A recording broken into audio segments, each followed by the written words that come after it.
Social media often explodes during games like this one. The match only starts at 9 o'clock, but it seems Twitter is already on fire. Well, has been, in fact, throughout the day. Let's take a quick look now at some of those tweets. Michael Marilia, what are people saying?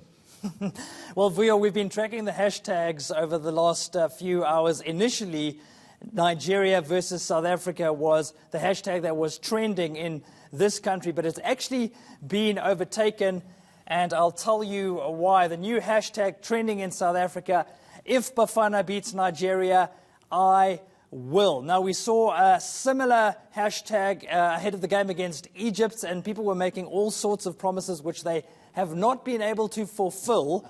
And I suspect that might be the case this time around as well, Vuyo. Take a look at this one. Kehende saying that he will post his ATM pin right here on Twitter. I do hope that he has some savings just in case someone does get hold of his bank account. Let's take a look at this one. Another person promising massive rewards. He's saying that if Bafana beats Nigeria, I will give away this beast. Quite a fancy set of wheels he's got going over there. Some people promising to turn over a new leaf of Vuyo. If Bafana beats Nigeria, I will quit alcohol. We'll have to wait and see if that happens.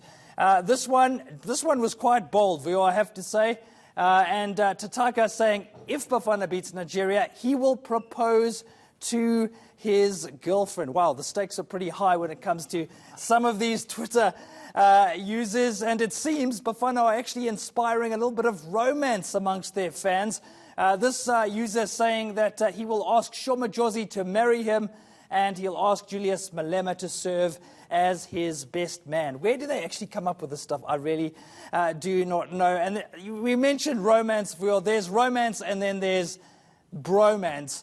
This user saying that he will share his boss's nudes. I think maybe that might just be a step too far. But finally, we're going to hand over to the Transport Ministry. This one coming from the man known as Mr. Fix. Of course, that is Fikile Mbalula.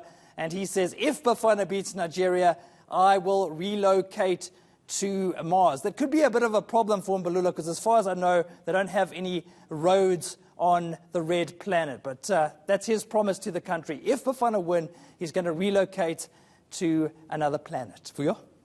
Interesting that he says that now that he is not the sports minister. Well, he described them as a bunch of losers, and I suppose they've owned that title because they did lose 2 of their games in the group stages, and they're in the quarterfinals. So take that, Mr. Fix.